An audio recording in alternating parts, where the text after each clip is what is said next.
আজকে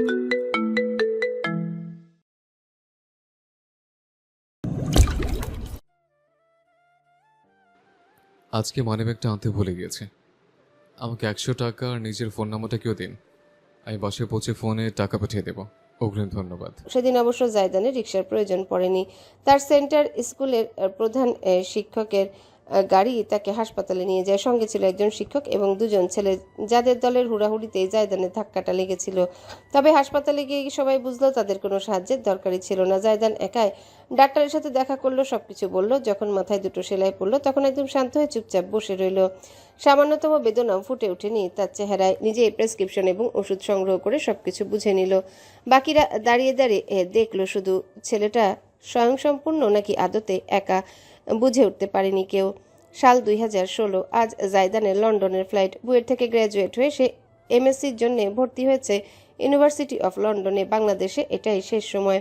পিএইচডি সম্পন্ন করার আগ অবধি স্থায়ীভাবে কখনো দেশে ফেরা হবে না। আরেফিন বাড়িতে কোনো আড়ম্বর নেই। এই বাড়ির বড় ছেলে রীতিমতো এক দশকের জন্য কোথাও চলে যাচ্ছে, তা বোঝার কোনো উপায় নেই। জাফর নেই, তিনি কোম্পানিতে। তবে জায়দানের সঙ্গে তার কথা হয়েছে, সরাসরি এয়ারপোর্টে থাকবেন তিনি। ছেলেকে বিদায় জানাতে আয়দানও বাড়িতে নেই। বয়সে কিশোর হলেও এরই মধ্যে বেশ উড়ু উড়ু স্বভাব। স্কুলের কোনো এক মেয়ে বান্ধবীর বার্থডে পার্টি, সেটা নাকি আবার শেরাটন হোটেলে। সেখানেই চলে গিয়েছে বন্ধুদের সঙ্গে।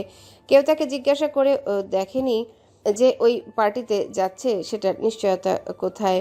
স্বস্তির ব্যাপার হলো বিদায় নিয়েই গিয়েছে আয়দান। তার বিদায় ছিল এরকম। Goodbye, bro. See you when you are all. জায়দান ভাইয়ের কথা ভাবতে ভাবতে প্রস্তুত হয়ে গেল। লাগেজ এবং জিনিসপত্র সব তৈরি। ড্রাইভার চাচা এসে ইতিমধ্যে নিয়ে গিয়েছেন সেগুলো গাড়িতে তুলতে। জায়দান যখন নিজের ঘর থেকে বেরোলো তখন সমস্ত বাড়ি জুড়ে পিনপতন, নীরবতা। সিঁড়ির গোড়ায় দাঁড়ানো কিশোরী রোজিনা। মেয়েটা সকালে স্কুলে যায়, রাতে নিজের মায়ের পাশাপাশি এই বাড়ির কাজে টুকটাক সাহায্য করে। এই নিয়ে অবশ্য জায়দান বেশ কয়েকবার কথা উঠিয়েছে। আগে আরো বেশি করতো, কিন্তু কিশোরী বয়সে ঘরের কাজকর্ম শিশুশ্রম বলে জায়দান আপত্তি তোলার পর মাত্রাটা কমে গিয়েছে। রোজিনার যদি ইচ্ছাই হয় সে প্রাপ্তবয়স্ক হলে না হয় কাজ করতে পারবে।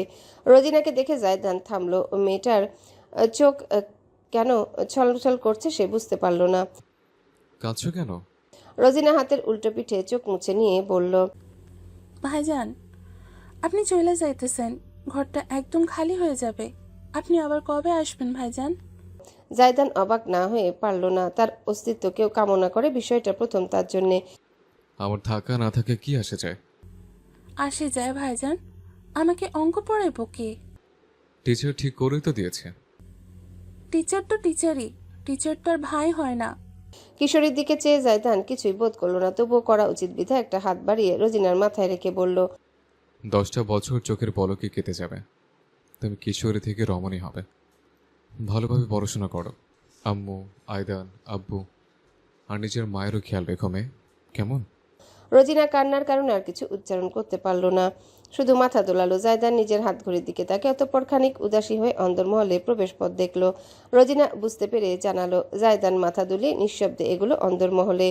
লম্বা পা ফেলে পৌঁছে গেল জেসমিনের রুমের সামনে। দরজাটা হালকা চাপানো, ভেতরটা অন্ধকারাচ্ছন্ন। ঢুকতেই বিছানায় কম্বল মোড়া জেসমিনকে নজরে এলো। চোখজোড়া বন্ধ, পরম শান্তিতে ঘুমিয়ে জননী। নিগুড় নৈশব্দ হয়ে পায়ে পায়ে পৌঁছালো জায়দান নিকটে। আস্তে করে বসলো বিছানার পাশে। জেসমিনের ঘুম ভাঙল না। ওইভাবে অনেকটা সময় বসে থাকার পর অতি সাবধানে কম্বল সরিয়ে জেসমিনের একটা পা উন্মুক্ত করলো সে।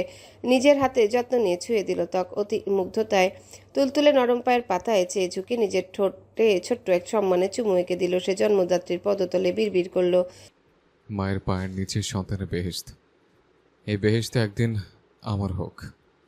জেসমিন ঘুমের ঘোরে শুনলেন কি শুনলেন না জায়দান জানে না। পা ঢেকে সে উঠে দাঁড়ালো। জননীর ঘুমন্ত মুখশ্রী পর্যবেক্ষণ করলো প্রাণ ভরে। আগে যে টান, যে অসীম মুগ্ধতা এবং উষ্ণতা সে অনুভব করতো সেটা আর এলো না। ভেতরে তা শুধুই ফাঁপা, অনুভূতি বলে কিছু নেই। তবুও ব্যাকুল এক আকাঙ্ক্ষা যেন। কাঁপা কাঁপা আঙ্গুলে মায়ের কপালে ছড়িয়ে থাকা চুলগুলো ছুঁয়ে জায়দান প্রাণ ভরে বুঝিয়ে অন্তিমবারের মতো দেখলো তাকে। কেমন যেন নিষ্পাপ শিশুসুলভ এক সত্তা। একটা ঢোক গিলল সে, অতঃপর ফিসফিস করলো, আমি চুপ থেকেছি আম্মু, এতদিনে আমি একটুখানি ভালোবাসতে পেরেছো কি?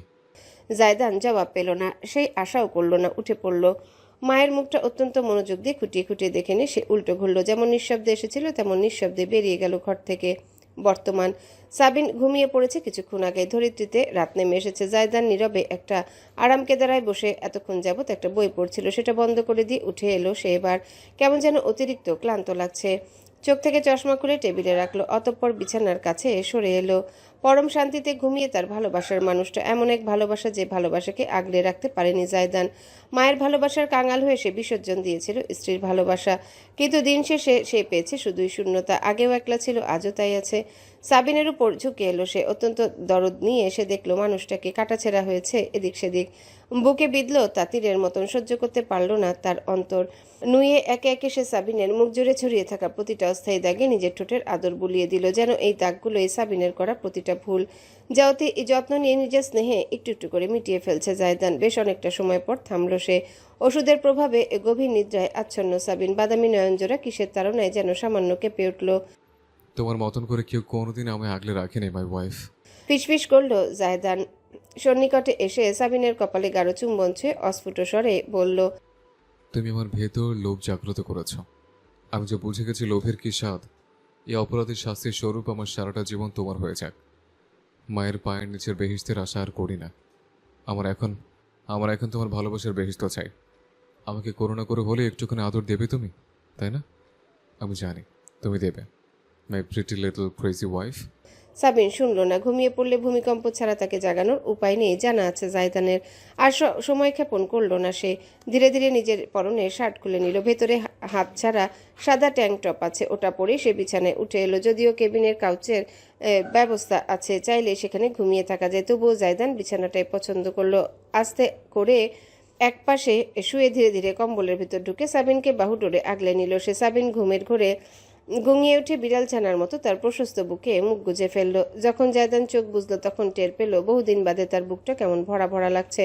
অন্তরে একটা প্রার্থনা বাক্য প্রতিধ্বনিত হলো তার।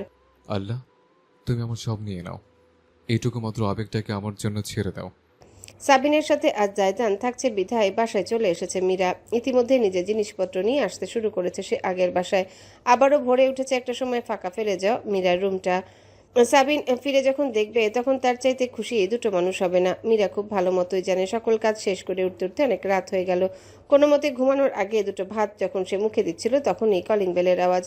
মীরা জানে এত রাতে কারো আসার কথা না। অতিরিক্ত সতর্ক সে আজকাল। দরজায় পিপল নেই বিধায় হাত ধুয়ে পেপার স্প্রে নিল।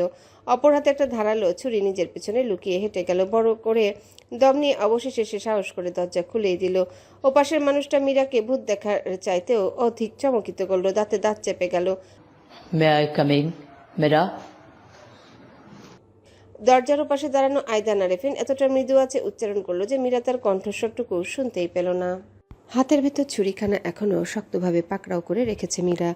ভ্রুজোড়া কুচকে আছে তীব্র ঘৃণা এবং বিতৃষ্ণায়। ইচ্ছে করছে কিছু একটা ভেঙে গুড়িয়ে দিতে, অথচ নিজেকে যথাসম্ভব সংযত রেখেছে সে। ভুলের সময় পেরিয়ে এসেছে, আরও নতুন করে কোনো আঘাত নয়। বেশ খানিকটা দূরে মেঝেতে আসন করে বসে আছে আয়দান। মীরা তাকে বসার জন্য চেয়ার অবধি সাধেনি। একদম দরজার লাইন ঘেঁষে বসে আছে ছেলেটা, ভেতরে অবধি ঢোকায়নি। হাট করে খোলা দরজা। মীরা চিৎকার করলে বিল্ডিংয়ের মানুষজন শুনতে পাবে এমন অবস্থা নিশ্চিত করে তবে এই জন্তুটাকে স্থান দিয়েছে।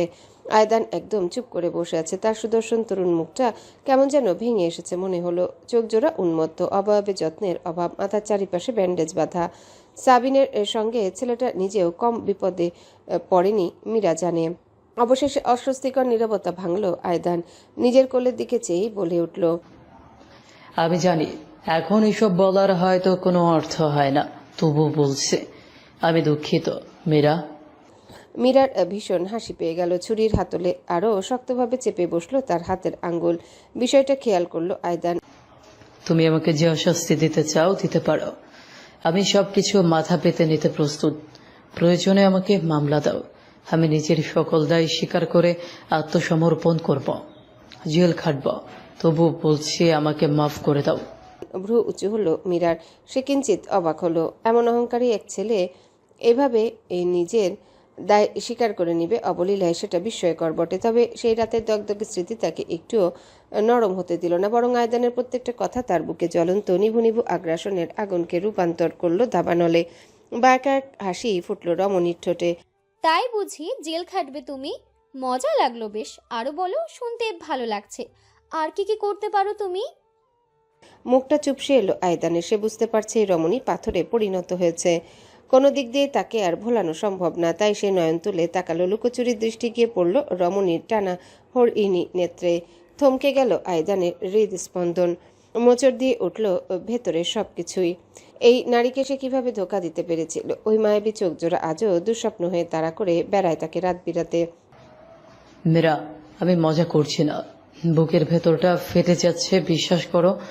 আমার দিকে অমন করে তাকিও না, আমার যন্ত্রণা হয়। না পারতে এবার খিলখিল করে হেসে উঠল মীরা। উবু হয়ে পড়ল তার শরীর হাসির তোড়ে। হাঁটুতে চাপড় দিয়ে সে হাসতে হাসতে দেখল অসহায় আয়দানকে। তুমি তো বিশ্বের সবচেয়ে বড় জোকার আয়দান। এখানে কি করছো? সার্কাসে যাও, বহু নাম কামাবে। Meera, collateral damage. কেঁপে উঠল আয়দান। শব্দজোড়া তার সমস্ত অস্তিত্বে বুঝি হাজারো কাটার আঘাত হানল। মাথা নুইয়ে নিল সে। তার নত স্বভাব দেখে মীরার বিনোদন উধাও হয়ে হঠাৎ করে ভর করল আগ্রাসন। কর্কশ গলায় খেকিয়ে উঠল সে। তোমার বোধোদয় আর হাতের 5 পা একই।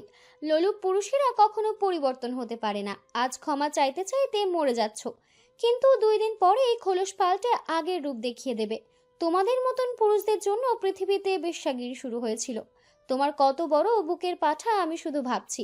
এত কিছুর পরেও তুমি তোমার জঘন্য মুখটা নিয়ে এসে আমার সামনে মাফ চাইলেও ভেবেছো আমি তোমার বুকে ঝাঁপিয়ে পড়ব। থ্যাঙ্কস টু ইউ, আমি পৃথিবীর অন্য কোনো পুরুষ মানুষকে বিশ্বাস করি না। কথাগুলো এক নাগাড়ে বলে মীরা থামল। উত্তেজিত হয়ে পড়েছে সে। সামান্য থেমে হাঁপালো খানিক। আয়দান নিঃশব্দে শুনে গেল, একটুও বাধা দিল না তাকে। বেশ খানিকটা সময় নীরবে কেটে যাওয়ার পর অবশেষে আয়দান মুখ খুলল। তবে এবার সম্পূর্ণ ভিন্ন একটা বিষয় নিয়ে কথা বলতে শুরু করলো। ছোটবেলা থেকে অনেক আদর যত্নে মানুষ হয়েছে, কোনোদিন অভাব কি বুঝিনি। মুখ ফুটে যাওয়ার আগে হাজির হয়ে গিয়েছে সবকিছু। কেউ কোনোদিন আমার মুখের ওপর একটা ধমক উফতি দেয়নি, যেন আমি ছিলাম পৃথিবীর রাজা আর বাকি সবাই আমার কৃতদাস। নিজের হাঁটু বুকে ঠেকিয়ে বসলো আয়দান। মীরার দিকে আর না তাকিয়ে চেয়ে রইল সুদূরে খোলা জানালা বেয়ে বাতাস ঢুকে ঘরের পর্দা এলোমেলো করছে। মীরা কিঞ্চিত কৌতূহল এবং অনেকটা রাগ নিয়ে দেখলো তাকে। অথচ আমার বাড়িতেই আমার পাশে আরো একটা মানুষ ছিল। পৃথিবীর রাজা তো দূরে থাক, সে আমার বাড়ির একটা ধূলিকণার সম্মান অবধি কোনো দিন পায়নি। অথচ সে নামে ছিল একজন আরিফিন, জায়দান আরিফিন। একটু থামলো আয়দান। মনে হলো তার বুঝি কোথাও একটা কষ্ট হচ্ছে। ভাইয়াকে আমি খুব ঘৃণা করতাম মীরা। কেন করতাম আমি নিজেও জানি না। একটা ঘটনা অবশ্য আছে। বান্দরবনে ঘুরতে গিয়ে পাহাড় থেকে পড়ে গিয়েছিলাম। হাসপাতালে কেটেছে 2টা বছর। ভাইয়া তখন ছিল, কিন্তু আমায় বাঁচাতে পারেনি। সেই ক্ষোভে আমার মা কেমন যেন হয়ে গেল। ভাইয়াকে আর সহ্যই করতে পারতো না। তার ধারণা সেদিন যা হয়েছে সবকিছু ভাইয়ার দোষ ছিল। আমি তখন এত কিছু বুঝতাম না। ছোটবেলা থেকে মাম্মি আমাকে এটা শিখিয়ে বড় করেছে যে আমার বড় ভাই একটা মনস্টার। মীরা কোনো প্রতিক্রিয়া করলো না। আয়দানকে থামানোর উদ্যোগও নিল না। চুপটি করে বসে রইল শুধু। সনসন হাওয়া খেলে যাচ্ছে, তার সঙ্গে পাল্লা দিয়ে বাড়ছে আয়দানের কণ্ঠের আর্তনাদ। সেই সব কিছু আমার মনের ভেতর আজ অবধি গেঁথে আছে। আমি স্কুলে যেতাম, ফুর্তি করতাম, স্বাধীনতা পেতাম, যা ইচ্ছা তাই করতাম। আমাকে বাধা দেওয়ার কেউ ছিল না। বন্ধুরা মাঝে মাঝে বলতো আম্মু দিবে না, আব্বু দিবে না। অথচ আমার মাম্মি কোনো দিন আমাকে রোখেনি। যদি আমি বলতাম মরতে যাচ্ছি, তাও হয়তো কোনো দিন রুখতে না, বলতো আচ্ছা সাবধানে ফিরে আসিস। আমি আমার মাম্মির চোখের মনে ছিলাম, আর ড্যাডির আদর। কারণ আমার ওপর কোনো আঁচ আসলে মাম্মি সহ্য করতে পারতো না। অতিরিক্ত আদরে নাকি ছেলে মেয়ে বাদর হয়। যদি সত্যি হয়ে থাকে তবে আমি সে বাদর। আমার সবকিছুই ছিল, শুধু একটুখানি শিক্ষা দেওয়ার মানুষ ছিল না। একটা ঢোক গিলল আয়দান। নিজের স্বভাবের বিরুদ্ধে গিয়ে আজ কথাগুলো উচ্চারণ করতে তার বুকে বাজছে। অথচ এই রমণী যেন আপন মায়াজালে তাকে বশ করে ফেলেছে। থামতে পারছে না কিছুতেই। আমার কাছে সবকিছু স্বাভাবিক ছিল মীরা। জীবনে যখন প্রথমবার গার্লফ্রেন্ড হয়েছিল 14 বছর বয়সে, তখন নাচতে নাচতে আমি ওই মেয়েকে নিজের বাড়ির রুম অবধি নিয়ে গিয়েছিলাম। আমার মাম্মি দেখেছে, অথচ কিচ্ছু বলেনি। আমি পার্টিতে যেতাম, ড্রাগস নিতাম, বন্ধুদের সাথে স্পিডিং করতাম, নাইট আউটে থাকতাম। বিষয়গুলো আমার পরিবারে ছিল সাধারণ। আরিফিন পরিবার অভিজাত এবং ভদ্র হিসেবেই পরিচিত, অথচ সেখানে পুরুষের কাজের ওপর প্রশ্ন তোলার কেউ নেই।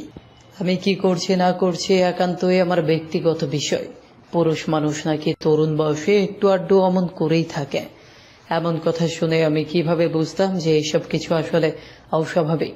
আমি আমার বন্ধু বান্ধবদের করতে দেখেছি, নিজেও তাদের সঙ্গে তাল মিলিয়ে করেছি। কেউ আমাকে রুখতে আসেনি, কেউ জানতে চায়নি আমি কি করি, কোথায় যাই। আমি ইংলিশ মিডিয়াম স্কুলে পড়েছি, বিদেশি ডিগ্রি নিয়েছি, অথচ কেউ কোনোদিন আমায় ন্যায় অন্যায়ের পাঠ শেখায়নি। আমি যা ইচ্ছা তাই করতে পারি। আমার ধনী প্রভাবশালী পরিবার আমায় বাঁচিয়ে নেবে, এটাই আমি মনে প্রাণে জেনেছি আর বিশ্বাস করেছি। তুমি কি বলতে পারো এর দায় কার, মীরা? নির্বাক হয়ে রইল মীরা। আয়দান নিজেই জবাবটা দিল একটা দীর্ঘশ্বাস ফেলে। এর দায় আমারই, মীরা। আমি হয়তো আমার ব্যবহারের জন্য এক্সকিউজ দিচ্ছি, but deep down I know I can't escape responsibility. সূক্ষ্ম এক হাসি ফুটল মীরার ঠোঁট জুড়ে, বলল, আমি অবাক হয়ে পারছি না এটা ভেবে যে একটা বিষয়ে এসে সত্যি আমাদের মতামত মিলল। ভিকটিম কার্ড প্লে করে লাভ নেই আয়দান। তুমি বলছো এক্সকিউজ দিচ্ছ না, অথচ তোমার প্রত্যেকটা কথায় এক একটা এক্সকিউজ। তুমি নিজের আচরণের জন্য তোমার পারিবারিক শিক্ষাকে দায়ী করছো। তোমার পরিবার তোমাকে কোনো শিক্ষা দেয়নি, ঠিক, অঢেল স্বাধীনতা দিয়েছে, কিন্তু কখনো তোমাকে খারাপ সঙ্গে যুক্ত হতে বাধ্য করেনি। তুমি নিজেই খারাপ দিকটা বেছে নিয়েছো, এর দায় তোমার। আয়দান প্রসারিত দৃষ্টিতে মীরাকে দেখল। রমণী অত্যন্ত শান্ত ভঙ্গিতে বিছানায় বসে আছে। তুমি নিজের প্রতি সিম্প্যাথি আদায় করতে চাইছো, এদিক দিয়ে দোষ দিচ্ছি না তোমাকে। মানুষের জাতটাই তো এমন। তোমার অতীতের কথা বলে বলে আমার ব্রেন ওয়াশ করতে চাইছে তোমার মস্তিষ্ক, অথচ এটা তুমি বুঝতে পারছো না, কারণ নিজেকে তোমার সঠিক মনে হচ্ছে। তোমার বাবা মায়ের ব্যর্থতা আছে তোমাকে একজন সুশিক্ষিত মানুষ হিসেবে গড়ে তোলার ক্ষেত্রে, অস্বীকার করা যায় না। তবে একটা কথা বলো তো সত্যি করে, তুমি কি আদৌ নিজে থেকে কোনোদিন চেষ্টা করেছো? পারিবারিক শিক্ষা হয়তো পাওনি, তবে স্বশিক্ষিত হতে চেয়েছো কি? স্তব্ধ আয়দান। ঠোঁট জোড়া ফাঁক হলেও প্রতিবাদ করতে পারল না সে। রমণীর দিকে মুগ্ধ নয়নে চেয়ে রইল সে, যেন কথা নয় মন্ত্রে জাদুতে সে আচ্ছন্ন করে ফেলেছে চারিপাশ। মীরা সামান্য ঝুঁকে এলো, আয়দানের চোখে চোখ রেখে ব্যক্ত করলো, আমি বাইরে যাব না, তোমার ঘরের ভেতর থেকে উদাহরণ টানছি। জায়দান আরেফিন, রাইট? তোমার বড় ভাই। তুমি নিজের মুখেই বললে তোমার ঘরে তার পরিচয় ছিল মনস্টার। তোমার ঘৃণা পেয়েছে, তোমার মায়ের ঘৃণা পেয়েছে একেবারে বিনা দোষে। তার তো উচ্ছনে যাওয়ার কথা ছিল আয়দান। সে যদি আজ গল্পের মতন ভিলেন হয়ে যেত, তাহলে তাকে কোনো দোষই দেওয়া যেত না। সে চাইলেও বিপথে যেতে পারত। তোমার মতন ক্লাব, পার্টি, ড্রাগস, বন্ধু বান্ধব, মেয়েদের সুখ খুঁজে নিতে পারত, কেউ কেয়ার করতো না। অথচ সে কি করেছে আয়দান? একটু বিরতি দিল মীরা। তার জোরালো কণ্ঠস্বর প্রতিধ্বনিত হলো সমস্ত কক্ষ জুড়ে। সে প্রতিষ্ঠিত হয়েছে, স্বশিক্ষিত করে তুলেছে নিজেকে। পরিবারের আদর, ভালোবাসা, সাপোর্ট না পেয়েও নিজেকে এমন এক উচ্চতায় নিয়ে গিয়ে দাঁড় করিয়েছে যে তার নামের সঙ্গে জিনিয়াস তকমা সেটে গিয়েছে। পিএইচ করার কয়েক বছর পর ঘুরতে না ঘুরতেই সে সোজা প্রফেসর হয়েছে। হাজার হাজার তরুণ তার মতন হওয়ার স্বপ্ন দেখে। তুমি জানো ঢাকা ভার্সিটিতে কত বড় সেমিনারের আয়োজন করে তাকে আমন্ত্রণ করা হয়েছিল? কত বিশাল সম্মান তাকে দেওয়া হয়েছে? তার একটা পাবলিক লেকচারে কত হাজার স্টুডেন্ট অ্যাটেন্ড করেছে তুমি জানো? বোঝো এসব? বুঝবে কিভাবে? তুমি তো আশ্রয় খুঁজে নিয়েছো অসামাজিকদের কাতারে, অথচ তোমার ভাই এত প্রতিকূলতার মাঝেও সব ছেড়ে নিজের নৈতিকতা, মূল্যবোধ আঁকড়ে ধরে বেঁচেছে। He could have been the evil, but it was his choice to be the good. আয়দানের মুখ জুড়ে থমথমে এক ছায়া নেমে এলো, নয়নজোড়া প্রসারিত, যেন সহস্র উপলব্ধি একসঙ্গে তার অস্তিত্বে ভর করেছে। এখানেই তোমার আর তোমার ভাইয়ের মাঝে পার্থক্য Aydan Arefin. You chose to be a villain and he chose to be a hero. মীরার অন্তিম বাক্যটি শুনে না চাইতেও অন্তর কাঁপল আয়দানের। ঠিকই তো, তার কাছে তো অনেক উপায় ছিল। সে যা যা করেছে তাতে তার পরিবার কিংবা অসৎ বন্ধুদের দায় কতটুকু? কেউই তো তার সঙ্গে জোর জবরদস্তি করেনি। সে নিজের ইচ্ছায় অমন জীবন যাপনে অভ্যস্ত হয়েছে, কারণ তার ভালো লেগেছিল। এই ভালো লাগার অনুভূতি তাকে আসক্ত করে ফেলেছিল, অসৎ পথে বাড়িয়ে দিয়েছিল। সেখানে তার থেকে শতগুণ কঠিন পরিস্থিতি মোকাবেলা করা জায়দান কোনোদিনও অসৎ চিন্তাটুকু অবধি করেনি। সে তো পারত, সত্যি পারত সবকিছু ছেড়ে ছুড়ে নিজের মতন করে বাঁচতে, কিন্তু সে তেমনটা করেনি। দিন শেষে সবকিছুই মানুষের ব্যক্তিগত পছন্দ। মীরা নিস্তব্ধ। মেয়েটা সুদূরে তাকিয়ে আছে। জানালা বেয়ে ধেয়ে আসা বায়ু তার ঘন কালো চুলগুলো এলোমেলো করে দিচ্ছে, যেন নদীতে ঢেউ উঠেছে। আয়দান অসীম মুগ্ধতা নিয়ে চেয়ে রইল। বুকের ভেতর ঢিপ ঢিপ করে উঠল অনুভূতি।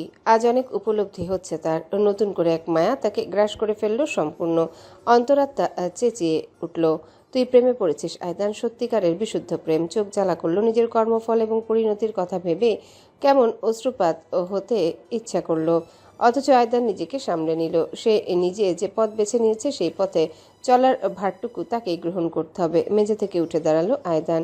পায়ে পায়ে এগিয়ে এলো মীরার দিকে। তার অগ্রসর পদক্ষেপ খেয়াল করে রমণী মুহূর্তে সতর্ক হয়ে উঠল। ছুরিটা তুলে ধরল আক্রমণের ভঙ্গিতে। দৃশ্যটা ব্যথা দিল আয়দানকে, অসহনীয় ব্যথা। প্রেমের ব্যথা সহ্য করে কিভাবে মানুষ? অবাক হয়ে ভাবলো আয়দান। মেয়েটা তাকে এতটাই অবিশ্বাস করে যে সামান্য কাছাকাছি দাঁড়ানো অবধি সহ্য করতে পারছে না। অথচ এককালে ওই হরিণী চোখে কতই না আবেগ ছিল তার জন্যে। হেলায় হারিয়েছে সবকিছু সে। মীরার থেকে এক হাত দূরেই থেমে গেল আয়দান। অতঃপর তাকে হতবাক করে দিয়ে মেঝেতে এক হাঁটু গেড়ে উবু হলো। কিছুক্ষণ আগেই যেখানে মীরার পা দুটো রাখা ছিল মেঝের সেই স্থানে নিজের হাত ছুঁয়ে ঝুঁকলো সে। সরাসরি স্পর্শ না করা সত্ত্বেও ওই ছোঁয়ার শিহরণ স্পষ্ট টের পেল মীরা। আমি ছুঁয়ে দিলে তুমি অপবিত্র হয়ে যাবে, তবুও বুঝে নিও আমার অবস্থান তোমার পদতলে। ক্ষমা করো এই অধমকে, ভিক্ষা দাও নিজের মহানুভবতা। তোমার ক্ষমার আশায় আমি আমার সারাটা জীবন কাটিয়ে দিতে প্রস্তুত, হে সম্মানিত নারী। মস্তিষ্কে বুঝি এই বিদ্যুৎ খেলে গেল। মীরার হাত থেকে ছুরি ঝনঝন করে শব্দ তুলে মেঝেতে পড়ে গেল। স্পষ্ট দেখতে পাচ্ছে সে আয়দানের নত মুখে অশ্রুজল। অথচ ছেলেটা তার দিকে তাকাচ্ছে না। উঠে পড়ল চটপট, দ্রুত চলে গেল দরজার কাছে। তবে শেষ মুহূর্তে কি যেন ভেবে থমকে গেল। মাথা কাত করে পিছনে ঘুরে তাকালো। তবে মীরার মুখের দিকে তাকানোর সাহস হলো না। যেন অধিকার হারিয়েছে সে। এতদিন মনে করতাম এক অপ্রয়োজনীয় বস্তুকে নষ্ট করতে চাইছি, অথচ আজ বুঝলাম বস্তু নয় সে, শ্রদ্ধায় নত হয়ে আসার মতন পবিত্র নূর সে। হয়তো তুমি আমায় কোনোদিন মাফ করবে না, অথচ আজ তুমি আমায় যে উপলব্ধি উপহার দিলে তা পুনর্জন্ম সত্যি ধরলে 10 বার জন্মগ্রহণ করেও অর্জন সম্ভব না। কি উপলব্ধি করেছো তুমি? মৃদু গলায় প্রশ্ন ছুড়ল মীরা। আয়দান মোলায়েম হাসল। ওই হাসির মাঝে কোনো অশুভ লক্ষণ নেই, আছে শুধুই স্নিগ্ধতা। অবশেষে মীরার চোখে চোখে তাকানোর সাহস করে সে উচ্চারণ করলো, About being a villain just because you did not have a choice, being a hero or villain, you always your choice. একটুখানি থামলো আয়দান, অতঃপর ঘোষণা করলো, ভিলেনকে গ্লোরিফাই করার কিছু নেই। যদি ভিলেন শখের রমণীর জন্য গোটা পৃথিবী উৎসর্গ করতে পারে, তবে হিরো শখের রমণীর জন্য নিজেকে উৎসর্গ করতে দ্বিধান্বিত হয় না। আর দাঁড়ালো না আয়দান, চলে গেল। দরজাটা বাতাসের ঝাপটায় সশব্দে বাড়ি খেয়ে লক হয়ে গেল। স্থির চেয়ে রইল মীরা আয়দানের চলে যাওয়ার পথের দিকে। মিসি, তুমি তোমার গাড়ি এনেছো? আমার প্রশ্ন শুনে চমকে গেল মিসি। কিছুক্ষণ আগে হসপিটালে আমাকে দেখতে এসেছে সে। হঠাৎ করে এমন প্রশ্ন যার পরনাই অবাক বান্দা। ফ্যাল ফ্যাল করেছে উত্তর করলো সে। হ্যাঁ, কেন? তড়াৎ করে বিছানা ছেড়ে উঠে পড়লাম। দ্রুত ঘড়ির দিকে তাকালাম আমি। মীরা একটা ব্যাগ গুছিয়ে দিয়ে গিয়েছে আমায়। সেখান থেকে নিজের একটা জামা এবং হুডি বের করে বাথরুমে ঢুকিয়ে দিলাম। মিসি তখন আহম্মকের মতো বসে আছে। আমি বেরিয়ে এসে ব্যস্ত গলায় বললাম, তোমার গাড়ির চাবিটা দাও জলদি। কি সমস্যা সাবিন? বাইরের পোশাক পরেছো কেন? তুমি অসুস্থ? হাসপাতাল ছেড়ে? ঠিক ধরেছ, আমি হসপিটাল থেকে বাইরে যাচ্ছি। ডক্টর চেক আপের জন্য আসবে 9টা বাজে। ততক্ষণ পর্যন্ত কেউ খেয়াল করবে না। এবার দাও, গাড়ির চাবিটা দাও। মাথা খারাপ হয়ে গিয়েছে তোমার? কোথায় যাবে? উত্তর ছাড়া আমি চাবি দেব না। মিসের গর্জে উঠতে চাইলো, তবে আমার মতো নাছোড়বান্দার সঙ্গে সে পারবে ভেবেছে। খানিকটা ধস্তাধস্তি করে গাড়ির চাবি আদায় করে ছাড়লাম আমি। মিসের শঙ্কা নিয়ে আমাকে পাকড়াও করতে চাইলো। সাবিন, এভাবে পাগলামি করো না। আমি জায়দানকে কল করছি এক্ষুনি, প্লিজ। তোমার অসহ্যকর বন্ধুটা আমার কাজ করা করবে বলেই মিসের প্রতিক্রিয়া করার আগে দ্রুত কেবিনের বাইরে চলে এলাম। মিসের নিশ্চিত অনুসরণ করবে আমায়, সেটা বুঝে উপস্থিত বুদ্ধিতে খট করে দরজা লক করে দিলাম। ভাগ্যিস আশেপাশে কোনো নার্স নেই। সিসিটিভি দেখে আসার আগে সরে পড়া জরুরি। যেমন ভাবা তেমন কাজ। পেছনে মিসির দরজা ধাক্কানোর আওয়াজ কানে এলেও আর শুনলাম না। দ্রুত হেঁটে বেরিয়ে গেলাম বাইরে। স্বাভাবিক পোশাক পরে থাকায় কেউ তেমন একটা সন্দেহই করলো না। পার্কিং লটে মিসিরের গাড়িটা খুঁজে চেপে বসলাম। কেবিন থেকে বেরোনোর মিনিটের মাথায় আমার গাড়ি নেমে এলো সড়কে। বিশেষ কোনো গন্তব্যে যাচ্ছি কি আমি? আহা! আমার নির্দিষ্ট কোনো গন্তব্য নেই আজ। হয়তো মেসিকে ভালোভাবে বুঝিয়ে বললে সে আমায় না করতো না। তবে এত বিশ্লেষণের মধ্যে দিয়ে যাবে কে? তাছাড়া সাবিন সবকিছুই তেসরা ভাবে করতে পছন্দ করে। আমি আজ মূলত এমন একটা হঠাৎ সিদ্ধান্তের জোরপূর্বক বাইরে এসেছি স্পিডিং করতে। ড্যাড থাকতে আমার বিশেষ এক বাতিক ছিল এটা। মানুষ কোনো কিছু ভাবতে হলে বা সিদ্ধান্ত নেওয়ার প্রয়োজন পড়লে চুপচাপ হয়ে যায়। নিজেকে ঘরে বন্দি করে ফেলে এমন ভাবে। অথচ আমি ছিলাম সম্পূর্ণ উল্টো স্বভাবের। রগচটা আর অহংকারী কিনা? আমার কিছু ভাবতে হলে আমি ওভার স্পিডে নিজের ল্যাম্বরগিনি ছুটিয়ে চলতাম রাস্তায় রাস্তায়। গতি, দ্রুততা আমায় দিত শান্তি। ভয়ানক সব বাঁক কাটলে শরীরে কেমন উত্তেজনা ভর করতো। জানালা বেয়ে আসা তীব্র বাতাসের ঝাপটা আমার তপ্ত মস্তিষ্ককে প্রশান্তিতে ছেয়ে ফেলতো। অতঃপর নিজে থেকে আসতো অমুক সিদ্ধান্ত, সাবিন তোর এটা করা উচিত, সাবিন তোর এটা করা উচিত না। ড্যাড যখন আমার সঙ্গে জায়দানের বিয়ের প্রস্তাব রেখেছিলেন তখন রাজি হওয়ার সিদ্ধান্তটা আমি এইভাবেই নিয়েছিলাম। বিয়ে করব, নিজের মায়ের দেখা পাবো, সবকিছু আমি ভেবেছিলাম নিজের গাড়িকে হিংস্র জন্তুর মতো ছুটিয়ে ছুটিয়ে। হয়তো এগোতেই আমার কমফোর্ট জোন। তাই বছর পেরিয়ে আমি আরো একবার একই পদ্ধতি বেছে নিয়েছি। সিদ্ধান্তটা আমার এক্ষুনি নেওয়া জরুরি। কারণ বুকের ভেতর কষ্টের ভার আমি আর বইতে পারছি না। ক্রমশ গাড়ির স্পিড বাড়াতে থাকলাম। সড়ক ছেড়ে নির্জন এক পথে এসে পড়লাম। দুপাশে শুধুই গাছপালা, অদূরে সড়কের ওপাশে কিছু কারখানার উপস্থিতি। কোনো মানুষজন নেই। যেন হঠাৎ করে শহর থেকে বিচ্ছিন্ন হয়ে গিয়েছি। নির্জনতা আমায় পেয়ে বসলো। গতি আরো বাড়ালাম আমি। স্টিয়ারিং এ চেপে বসলো আমার হাত। অন্য হাত গিয়ারে। তীক্ষ্ণ দৃষ্টির সামনের দিকে আবদ্ধ একটা ভাবনা সমস্ত অস্তিত্ব জুড়ে। জায়দানকে নিয়ে আমার কি করা উচিত? ঠিক যেমন করে প্রাক্তন আমার বারংবার ফিরিয়ে দিয়েছে প্রতিশোধ তুলতে, আমিও তেমন করে তাকে ঠেলে দেব? সেক্ষেত্রে আমার আর তার মাঝে পার্থক্য থাকলোটা কোথায়? ভালোবাসার মর্ম রইলো কোথায়? কিন্তু তাই বলে কি আমি তার বাহুডোরে নির্লজ্জের মধ্যে ছুটে যাব? আমার অহংবোধ, আমার আত্মমর্যাদা, আমার সম্মান, ওই পরিবারের সঙ্গে আরো একটা বার তুমুল যুদ্ধ লড়তে পারবো কি আমি? সম্ভব হবে আদৌ আমার দ্বারা? সমাপ্তির ওপারে মিলন আদৌ কি সম্ভব? 70 কিলোমিটার গতিতে ছুটিয়ে যাচ্ছি গাড়ি, সনসন করে সবকিছু পেরিয়ে যাচ্ছে আশেপাশে। মাথায় কোনো কিছু নেই, শুধুমাত্র দ্রুততা ছাড়া। মনে শুধুমাত্র ওই একটা প্রশ্নের তোলপাড়।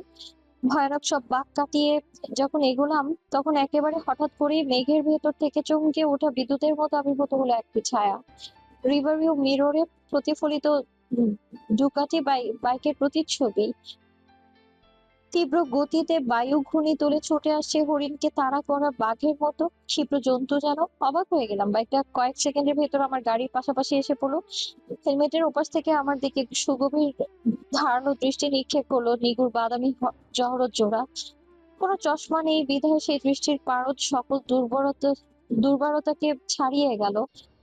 তীব্র কর্কশ টায়ারের আওয়াজ, বায়ুর ঝাপটা উপেক্ষা করে তার অশরীরী কণ্ঠস্বর গুঞ্জরিত হলো আমার কানে। সমস্ত রোমকূপে ছড়িয়ে দিল শিহরণ।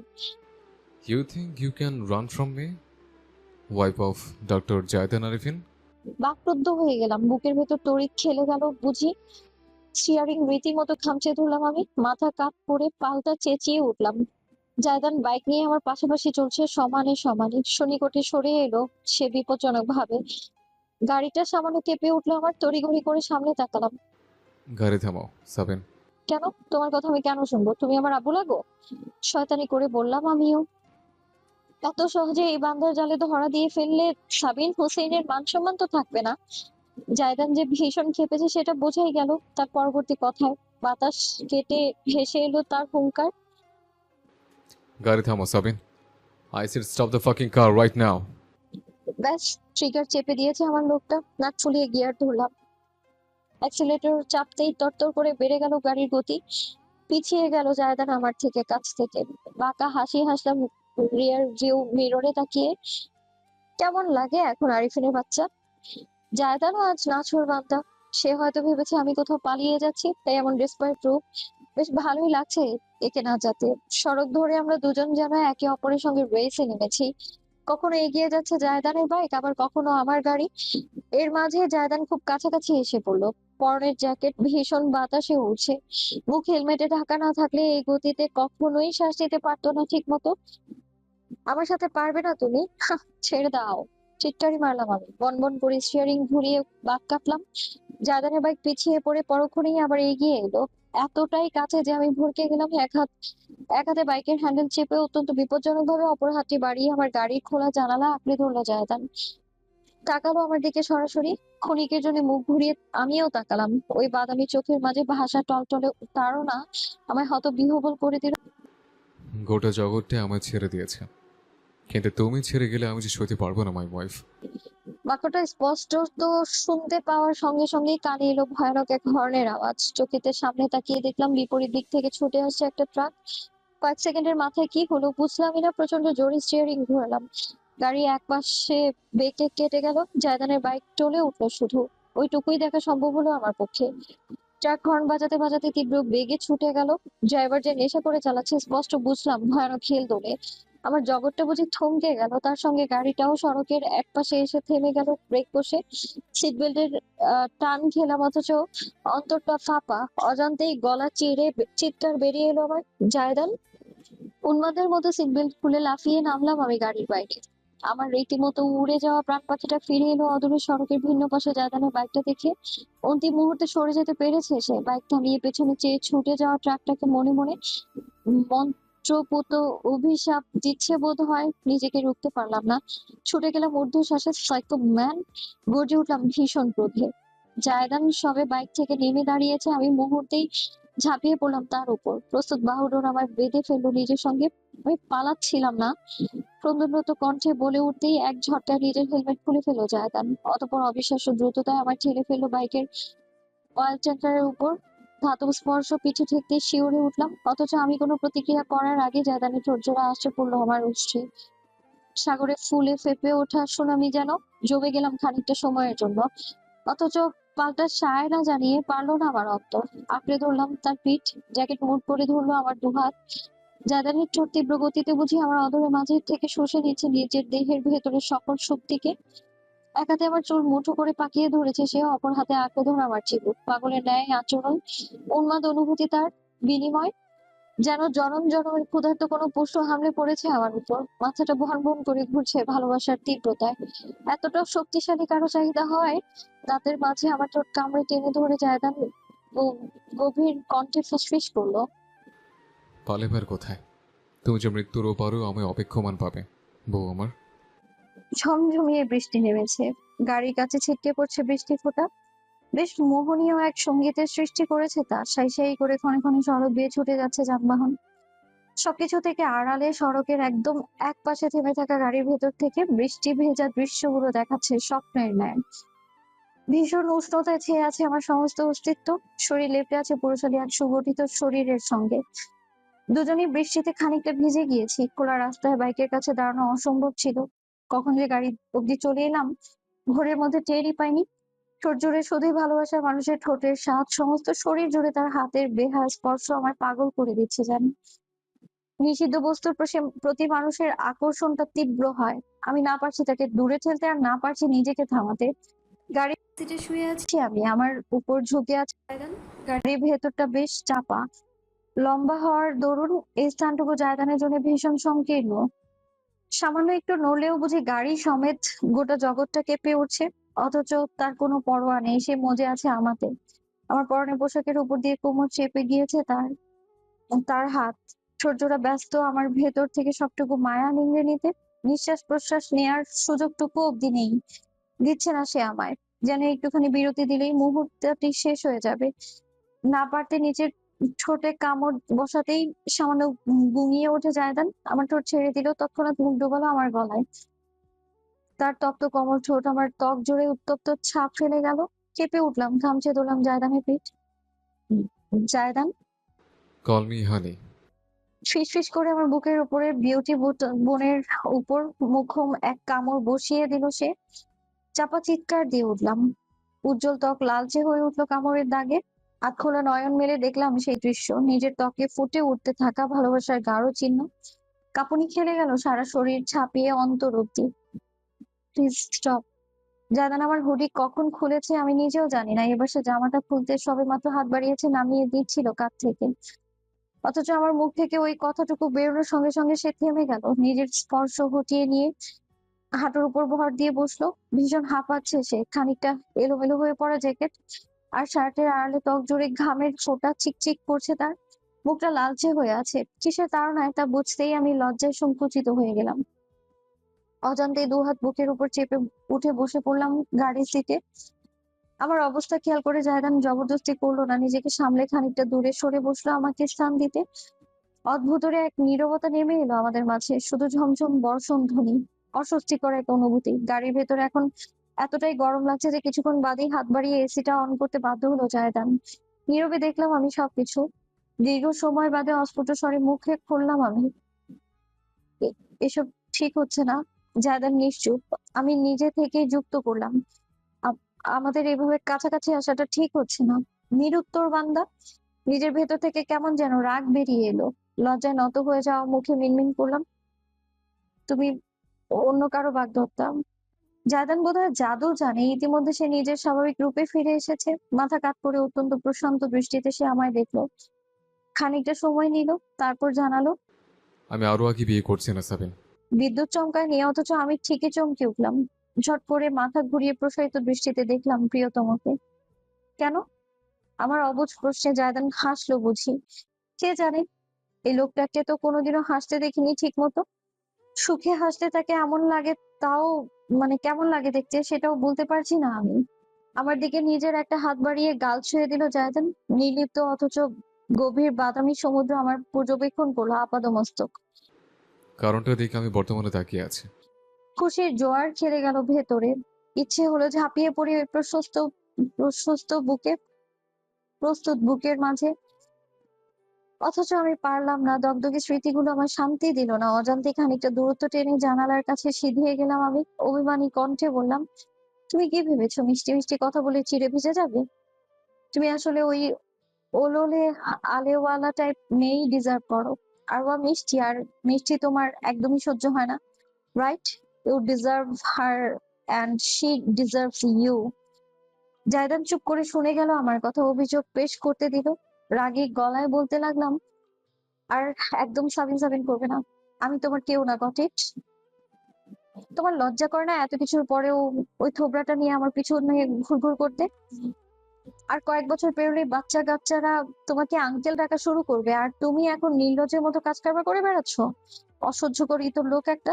সামান্য একটু কাছে সরে এসে জায়দান আমার মুখের দিকে মুগ্ধ নয়নে তাকালো, যেন আমি তাকে গালমন্দ নয় বরং ভালোবাসায় আলাপ করছি। তাতে আমার মেজাজটা আরো ক্ষিপ্ত হয়ে গেল।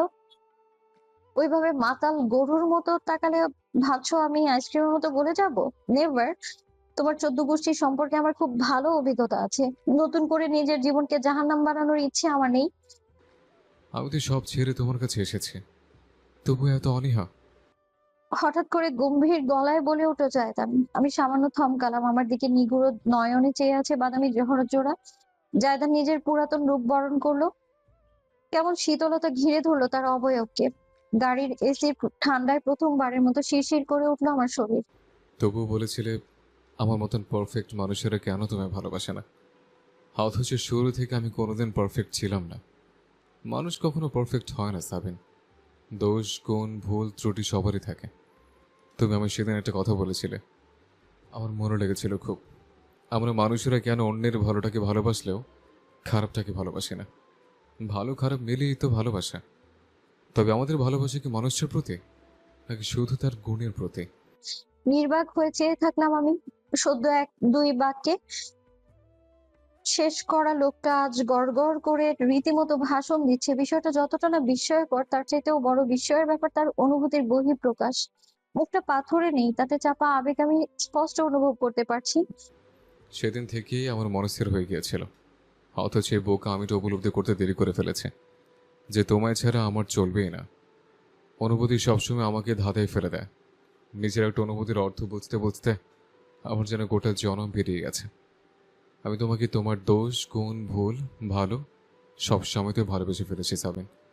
এতে কোনো মিথ্যা নেই, অস্বীকার করার ভিত্তি নেই। I'm madly in love with you, so much that it hurts. কান্না পেয়ে গেল আমার, অথচ অশ্রু সংবরণ করে রাখলাম বহু কষ্টে। দিনের পর দিন যে কথাগুলো শুনতে চেয়েছি সেই কথাগুলো বাস্তবে কানে এসে ধরা দিচ্ছে আজ। এই গভীর অনুভূতি সহ্য করা দায়। জায়দান আমার দিকে ঘুরে বসলো। নিজের দুই হাতের আঁচলায় আমার মুখটা নিয়ে সুগভীর দৃষ্টিতে চেয়ে মোলায়েম কণ্ঠে বলল, তুমি জানো তোমাকে আমার এত কেন ভালো লাগে? কারণ তোমার শক্তি। সাবিন, তোমার মধ্যে কি আছে বলো তো, যেভাবে আমায় টেনে নিল তোমার ভালোবাসায়? তুমি হয়তো ভেবে থাকবে আমার ভদ্র নম্র মিষ্টিভাষী মেয়েদের পছন্দ, ঠিক আরোয়ার মতন। অথচ সাবিন, আমি কোনোদিন মুখ ফুটে বলতে পারিনি যে আমার তোমার বেয়াদবি ভালো লাগে, আমার তোমার রাগ ভালো লাগে, আমার তোমার সততা ভালো লাগে, ভালো লাগে তোমার হার না মানা মনোবল। I fail for a bad women and I am damn proud of it. চুপ করো তুমি, দোহাই লাগে প্লিজ। হাহাকার করে উঠলাম। অশ্রু ঠিকরে গড়ালো দুই চোখ বেয়ে, ঝাপসা দৃষ্টি হয়ে গেল। জায়দান আমায় নিজের অতি সন্নিকটে টেনে নিল, সিট থেকে তুলে উঠিয়ে বসালো উড়োতে নিজের কোলে। দীর্ঘ দুবাহু জড়িয়ে ধরলো, জড়িয়ে গেল আমার সমস্ত শরীর জুড়ে, মুখ গুজে দিল আমার বুকের মাঝে, টানলো দীর্ঘ এক প্রশ্বাস। সামান্য শিউরে উঠলাম আমি, পাল্টা আঁকড়ে ধরে নিজের বুকে চেপে ফেললাম তাকে। দলিত মথিত হয়ে গেলাম বুঝি আমরা একে অপরের মাঝে। তার মাথায় চিবুক ঠেকিয়ে ফিসফিস কণ্ঠে বললাম, আমায় এইভাবে আর দুর্বল করো না। আমি তোমার মতো শক্ত মনোবল রাখি না। আর একটুখানি এরপর আমি তোমায় ফেরাতে পারবো না। জায়দানের কণ্ঠস্বর অত্যন্ত বিষণ্ণ শোনালো। কেন ফিরিয়ে দিতে চাইছো? শক্তভাবে তাকে আঁকড়ে রেখে জবাব দিলাম, নিজেকে কষ্ট দিতে চাই না আর তাই। আমাকে ভালোবাসা বুঝি কষ্ট? হুম, খুব কষ্ট। জায়দান আমার বুকে আরো একটু মুখ গুজে চাপা গলায় বলল। যদি ওয়াদা করে আর কষ্ট পেতে দেব না? পরিতাপের হাসি হাসলাম খানিক। তার চুলে আঙুল বুলিয়ে কানে ঠোঁট ছুঁয়ে নিচু কণ্ঠে ব্যক্ত করলাম, তুমি আমার জন্য নিজের পরিবার ছাড়তে পারবে না, আর তোমার পরিবার আমাকে মানতে পারবে না। এত না পারার হিসেবে পূর্ণতা কিভাবে মেলে? আমি মিলিয়ে নেব। আমার দুনিয়া চাই না, আমার তোমাকে চাই মাই ওয়াইফ। শিহরণ খেলে গেল আমার সমস্ত শরীরে। দুহাতে জায়দানায় গাল চেপে বুক থেকে মুখ তুলে গভীর দৃষ্টিপাত করলাম। কি বলছো তুমি? আমার দুহাতের উপর নিজের দুহাত চেপে চুমু খেলো জায়দান। আমি যে ভালোবাসার স্বপ্ন দেখতাম, সে ভালোবাসার শুধু একতরফা। এই একতরফা অনুভূতি আমার জীবনে 32টা বছর কেড়ে নিয়েছে। আমি এবার নিজের জন্য বাঁচতে চাই। আর নিজের বলতে তো আমার একটা মাত্র তুমিই আছো, বউ আমার। আর উপেক্ষা করা যায় না। আমার অন্তরাত্মায় কাঁপুনি খেলে গেল যখন শক্ত করে জায়দানের কাঁধ খামচে ধরলাম। তীক্ষ্ণ দৃষ্টিতে তাকিয়ে শুধালাম, তুমি আমার নাম ধরে ডাকা বন্ধ করে বউ বলে ডাকছো কেন? জায়দানের অভিব্যক্তি থেকে গভীর আবেগটুকু বিদায় নিল, এর পরিবর্তে রহস্য নিয়ে এসে তাকালো আমার মুখ পানে। উত্তর না করে ঝুঁকে এলো, আমার ঠোঁটের সন্নিকটে নিজের ঠোঁট নিয়ে এসে ফিসফিস করে বলল, কারণ তুমি তো আমারই বউ। তোমাকে ডাকবো না তো কাকে ডাকবো? হঠাৎ করে শীতটুকু বিদায় নিল, গাড়ির ভেতরে কিছুক্ষণ আগে যেই উত্তাল উত্তপ্ত পরিবেশ ফিরে এলো আবার। জায়দানের হাত জোড়া আমার পিঠ বেয়ে কোমরে নেমে এলো, ঠোঁটের একদম কাছে তার ঠোঁট জোড়ার উপস্থিতি আমাকে ঘায়েল করে ফেলেছে বুঝি। সহ্য করা দায়, নিজেকে সংযত করার চেষ্টা করলাম। জায়দান দুষ্টুমি না, সত্যি করে বলো তুমি। বলো মাই ওয়াইফ, কি জানতে চাও তুমি? কেঁপে কেঁপে উঠলাম আমি, অবাধ্য স্পর্শ আমার জামার ভেতর চলে গিয়েছে, পিঠের ত্বকে ছোঁয়া যেন জ্বালিয়ে দিচ্ছে সবকিছু। নিজেকে নিয়ন্ত্রণে ব্যর্থ প্রচেষ্টা করতে করতে অস্ফুট স্বরে আবেশিত হয়ে বললাম, ওয়াদা করো। কি ওয়াদা? আমি সারাক্ষণ তোমার আম্মুর সাথে ঝগড়া করবো রাজি। কবুল বউ। আয়দান শালাটাকে থাপড়ে পিঠের চামড়া তুলে ফেলবো। কবুল ওয়াইফ। আমার যা ইচ্ছে তাই করবো, কিন্তু তুমি পারবে না। তোমাকে সবসময় আমাকেই ভালোবাসতে হবে।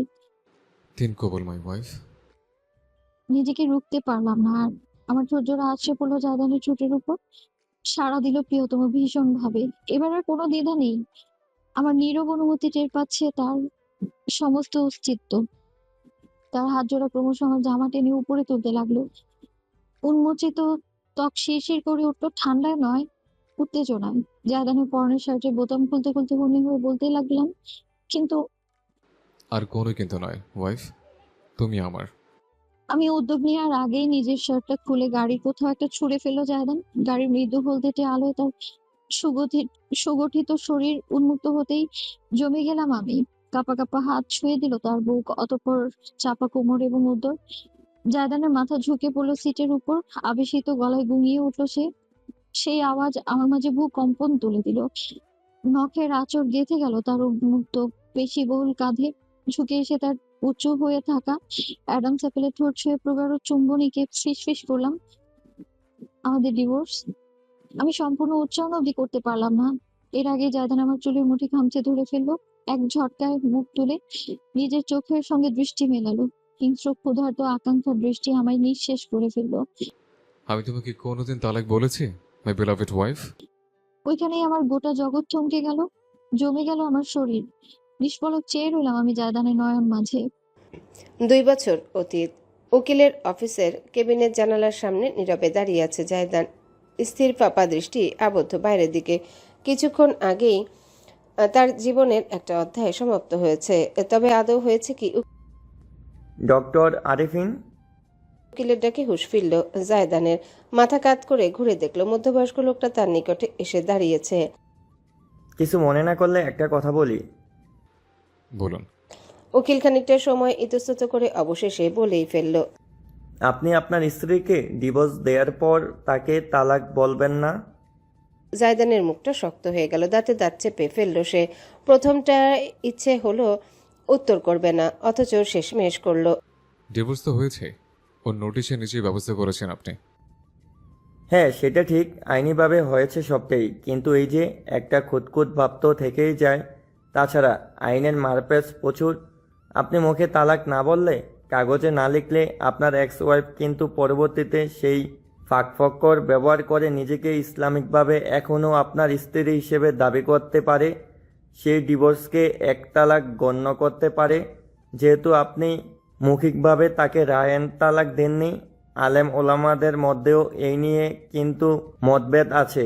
কেউ ভাবে ডিভোর্স হলো রায়েন তালাক, কেউ মনে করে ইসলামিক শরীয়তে রায়েন তালাক না বলা অবধি ডিভোর্সের ভ্যালু নেই। সে এই সুযোগ ব্যবহার করলে তখন কি করবেন আপনি? জায়দান স্থির চেয়ে রইল। উকিল স্পষ্টত দেখলেন লোকটার ঠোঁট জুড়ে অত্যন্ত অস্পষ্ট ক্ষীণ এক বাঁকা হাসি রেখা ফুটে উঠেছে। তাই নাকি? আমি তো জানতামই না। শিওরে উঠলেন উকিল। জায়দান মুখে বললেও উকিল স্পষ্টত টের পেলেন জায়দান আরিফিন আগে থেকে এই সব কিছুই জানতো। সবকিছু। বর্তমান হাসপাতালের সামনে সড়কে ছাত্রী ছাউনির নিচে বসে পা দুলিয়ে বৃষ্টি দেখছে মিসির। কিছুক্ষণ আগে ডাক্তার তাকে রোগী কোথায় গিয়েছে, গেল কিভাবে, এই নিয়ে ধমক শুনিয়েছে। সবকিছু কোনো মতে সামাল দিয়ে বেচারা একটুখানি মাত্র বসেছে। এদিকে বন্ধু সেই যে গিয়েছে তার দেখাও নেই। উপরন্ত ঝুম বৃষ্টি। পকেট থেকে ফোন বের করে জায়দানের নাম্বার ডায়াল করলো মিসির। গত 1 ঘন্টা যাবৎ ফোন রিসিভ করছে না এই বান্দা। অবিশ্বাস্যভাবে এবার করলো। হ্যালো, এই শালা কোথায় তুই? তোদের ভাগ্যের গালি ডাক্তার আমাকে শুনিয়ে দিয়ে গিয়েছে। ওপাশ থেকে উত্তর নেই কোনো। মিসির ভ্রু কুচকে খেকিয়ে উঠল। বেটা, আমার গাড়ি কোথায়? বৃষ্টি বিলাস করতে করতে ক্যাবে ঘুরবো নাকি আমি? ও, এটা তোর গাড়ি? জায়দানের কণ্ঠস্বর প্রয়োজনের তুলনায় খানিকটা ভারী এবং কর্কশ শোনালো। মিসিরের ভ্রু এবার কুচকে যাওয়ার বদলে উঁচু হলো কৌতূহলে। সত্যি করে বলতো, তোরা কোথায়, কি করছিস? আর আমার স্বাদের গাড়িটাই বা কোথায়? গাড়িটা আমাকে বিক্রি করবি মিসির? মিসির রীতিমতো হা হয়ে গেল। কি? আমার গাড়ি, আমার বাপের দেওয়া উপহারের গাড়ি আমি তোর কাছে বিক্রি করতে যাব কেন? ওপাশ থেকে নীরবতা অতঃপর ভেসে এলো। ঠিক আছে, অপেক্ষা কর, আমি গাড়িটা ওয়াশ করেই পাঠিয়ে দেব। হ্যাঁ, হ্যালো হ্যালো। লাইন কেটে গিয়েছে। মিসির আহাম্মক বনে নিজের ফোনের স্ক্রিনের দিকে চেয়ে রইল। ব্যাপারটা কি হলো? সমস্ত শরীরে কম্বল পেঁচিয়ে গত 8 ঘন্টা যাবৎ বিছানায় মোছামুছি করছি আমি। ঘুমিয়ে উঠে কখনো মুখ ঢাকছি, কখনো বালিশে মাথা গুজে বিনা কারণেই চিৎকার করছি। হসপিটাল থেকে গতকাল বাসায় এসেছি। এর মধ্যেই আমার এমন আচরণ যে মীরার কাছে পাগলামো মনে হচ্ছে তা স্পষ্ট। মীরা নতুন করে ক্যাফে বিজনেসে করছে, ফিরেছে আবার। দ্য ভাইরাল পিৎজা স্টেশনের দায়িত্ব সে আমার অবর্তমানে নিজের কাঁধে তুলে নিয়েছে। সকল কাজে নিজেকে অভ্যস্ত করে বাসায় ফিরে আমার এমন অবস্থা দেখে বেচারি দ্বিধায় পড়ে গিয়েছে। বিছানার এক কোণে বসে সে জোরপূর্বক কম্বল সরিয়ে আমার মুখ নিজের আঁচলায় তুলে শুধালো। কি হয়েছে তোর, বল তো আমাকে।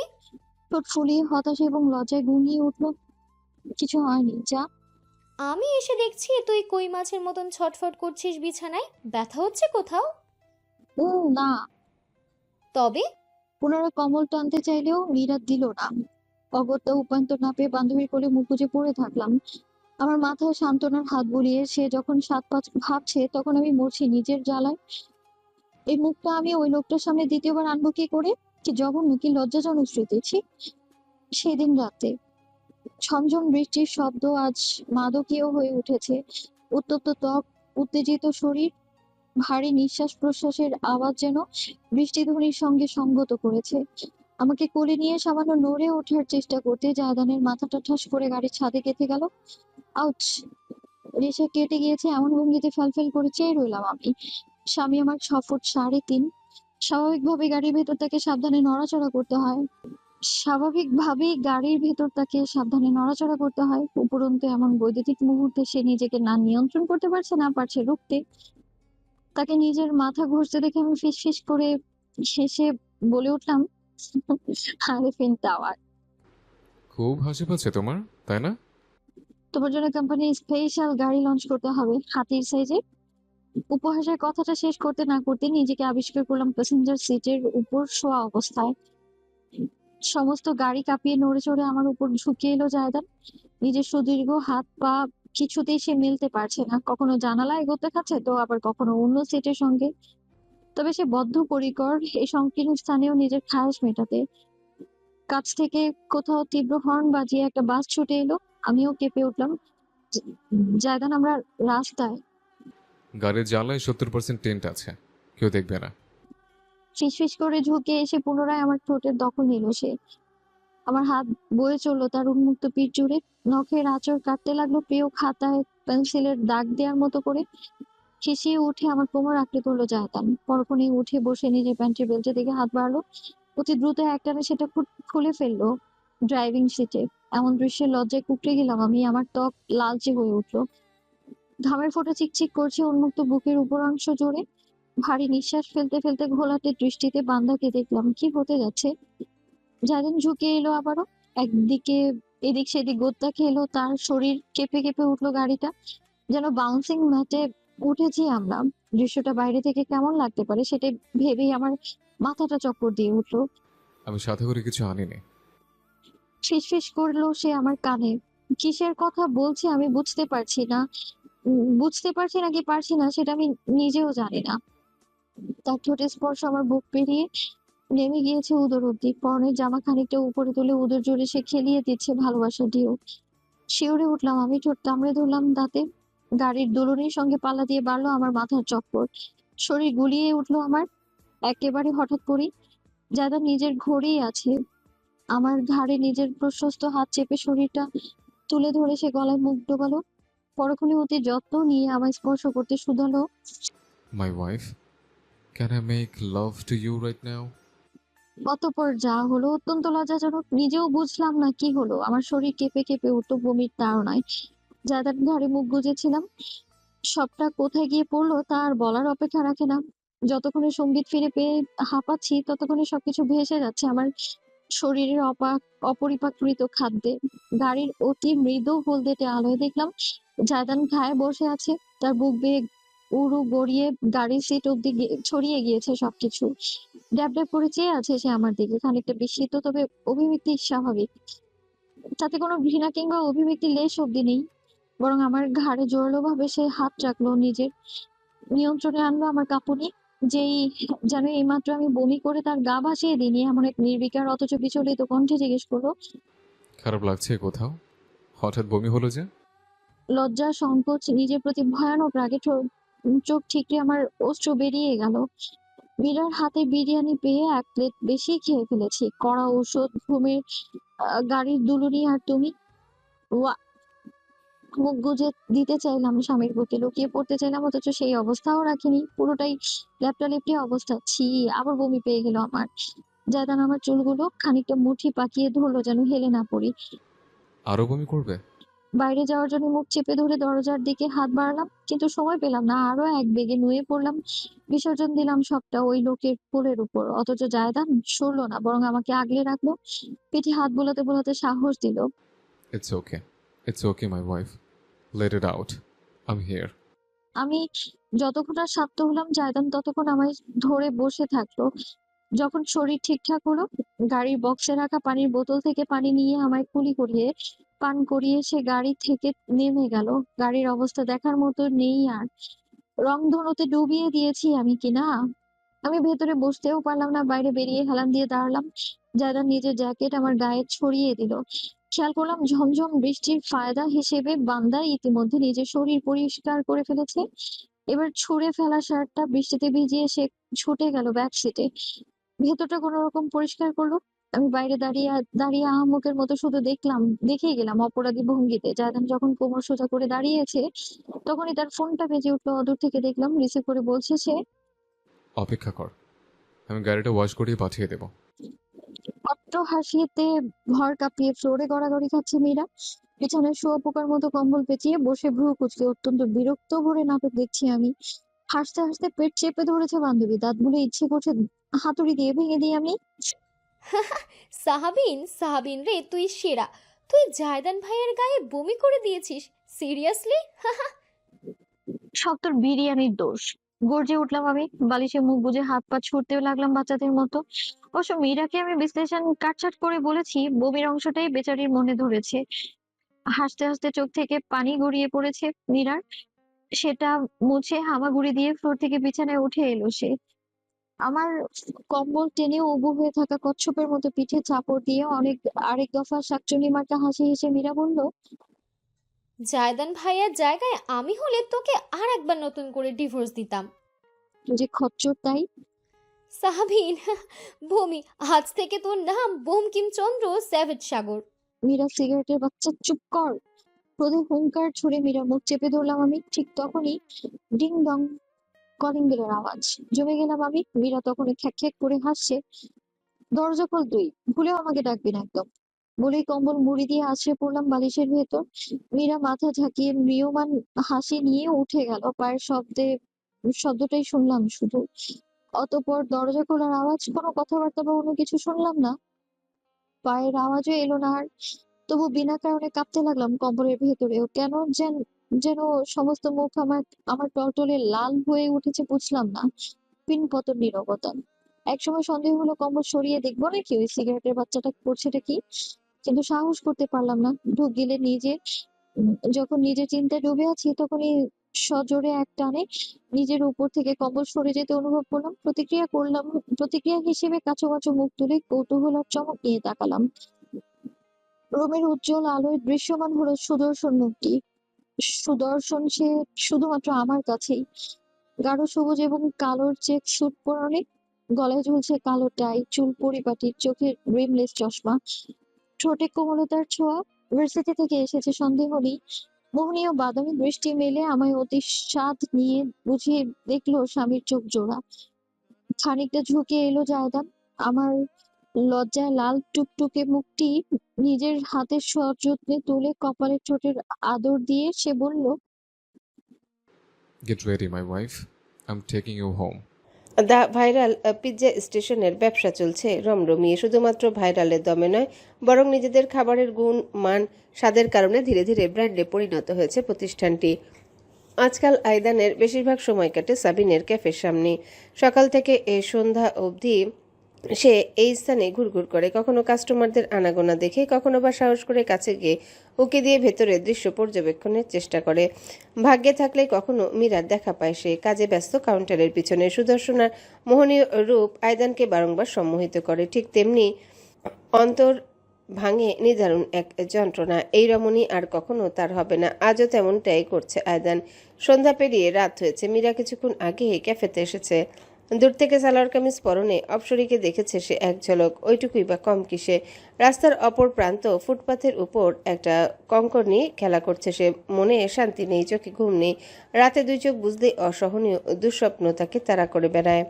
অপরাধবোধ, নিজের প্রতি ঘৃণা এবং চরম আত্মগ্লানিতে ভেঙে পড়েছে আয়দান। অথচ তার সবচেয়ে কাছের মানুষ তার মা জেসমিনি তাকে বুঝতে পারে না। তিনি বারবার বলেন আয়দান ঠিকমতো খাওয়া দাওয়া করছে না, আগের মতন স্ফূর্তি করছে না। বিধায় তার স্বাস্থ্যের এই অবস্থা। প্রতিনিয়ত সুস্বাদু খাবার রান্না হয়, আয়দানের সকল পছন্দের রান্না। অথচ মা জননী জানেনই না ওই ফাঁকা বাড়ি নামক হোটেল তার ছোট ছেলের মন টেকে না। ওই সুস্বাদু খাবারের স্বাদ আর তার জিভে আর উপভোগ করতে পারে না। এত অশান্তি, এত অপরাধবোধ নিয়ে সে যাবে কোথায়?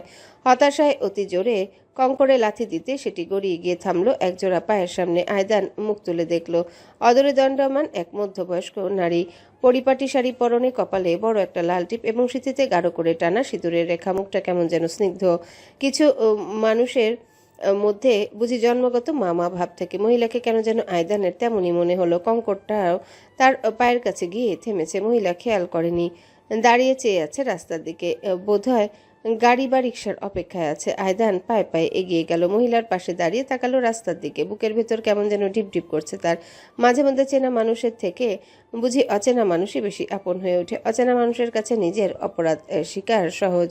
আয়দান জানে না কেন হঠাৎ করে সে মহিলাকে জিজ্ঞাসা করে বসে, আপনি অস্থিরতায় ভুগলে কি করেন দিদি? মহিলা খানিকটা অবাক হয়ে তাকালো আয়দানের দিকে। স্পষ্টত অপরিচিত কারো কাছ থেকে এমন প্রশ্ন আশা করেনি। তবে মুহূর্তেই কেমন যেন শান্ত হয়ে গেল, চোখে মুখে ফুটলো বিজ্ঞের ভাব। তুমি অস্থিরতায় ভুগছো নাকি অশান্তি? হ্যালো বন্ধুরা, পরবর্তী পার্ট খুব তাড়াতাড়ি আসবে, তো সবাই অপেক্ষায় থাকো। আর চ্যানেলটি যারা এখনো সাবস্ক্রাইব করোনি তারা পরবর্তী পার্ট দেখার জন্য চ্যানেলটি সাবস্ক্রাইব করে রেখো। ধন্যবাদ সবাইকে, আমাদের সাথেই থেকো।